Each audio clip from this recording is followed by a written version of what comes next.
Bienvenidos a su canal El Investigador Noble.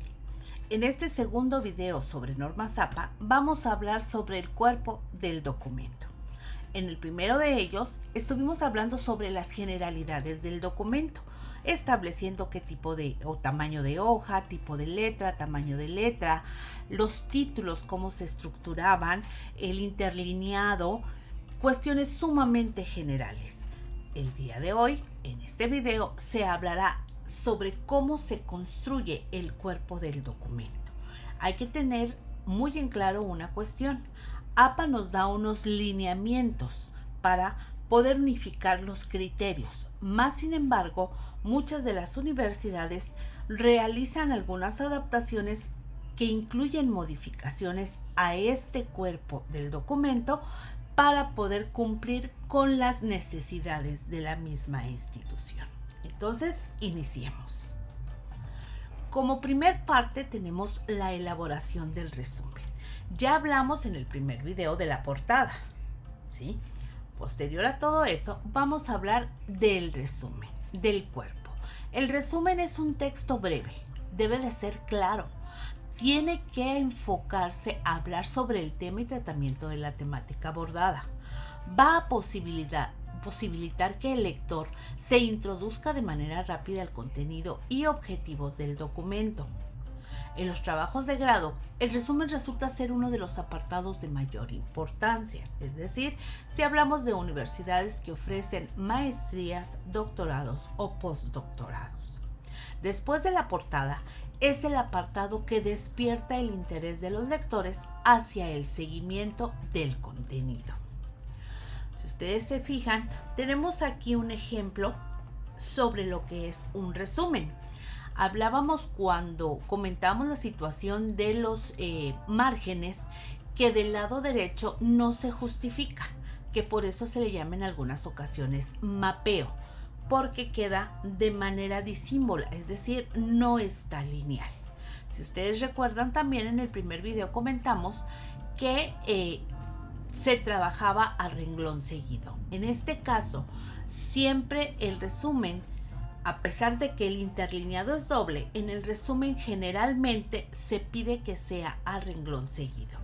Posterior al resumen, hay instituciones que solicitan el abstract, es decir, lo que es el resumen, pero en el idioma inglés. Teniendo ya el resumen, lo que es el cuerpo propio del documento, las temáticas, lo que conocemos como capítulos o como apartados, se dividen en tres de manera exclusiva.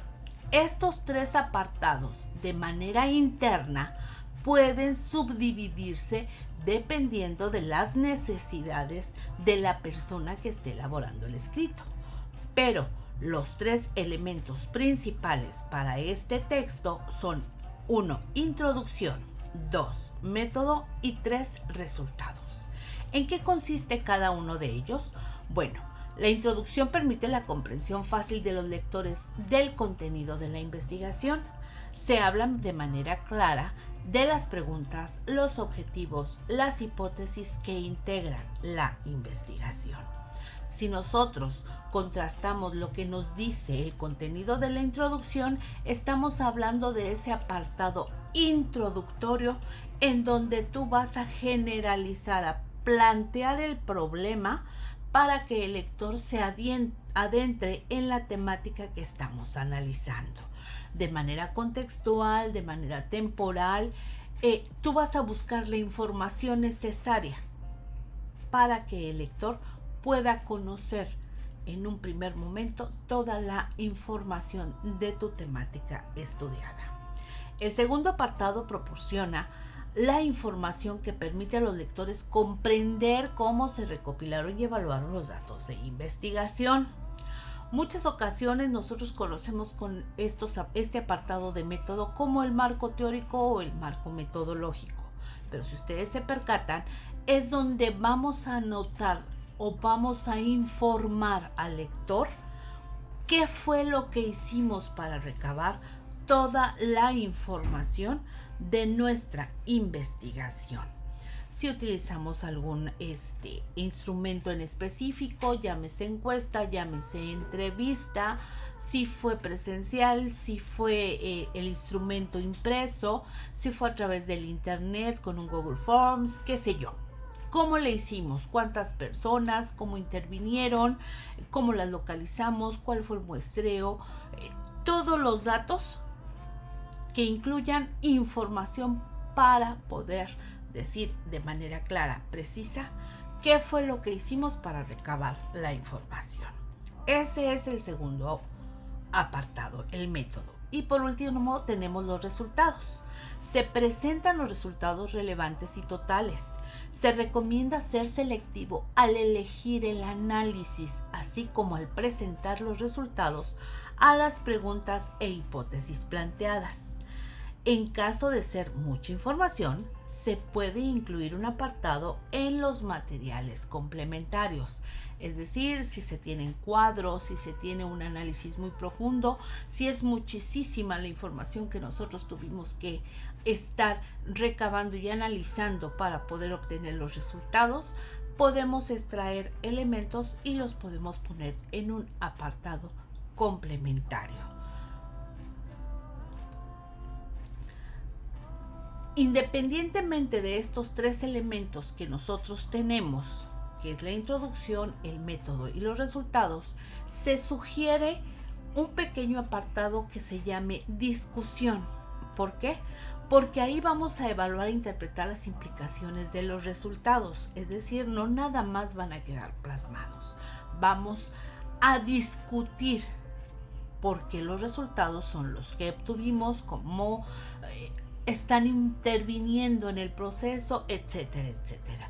Esto nos va a permitir también interpretar las hipótesis originales y examinar y calificar los resultados, obtener conclusiones de ellas.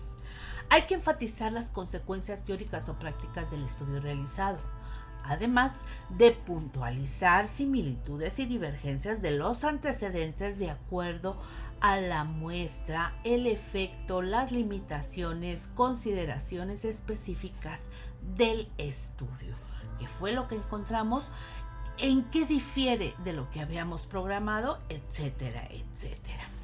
Entonces, de manera de resumen, tenemos que la estructura del cuerpo del documento parte de un resumen, una introducción, un método, los resultados y culminamos con la discusión. Si ustedes recuerdan, en el video anterior también comentamos que en caso de ser necesario incluir un apartado de apéndice, se puede hacer. Caso contrario, no lo incluimos. Cualquier cosa pueden comentarlo en la sección que está abajo del video y esperamos que esta información sea de provecho para ustedes. Hasta luego.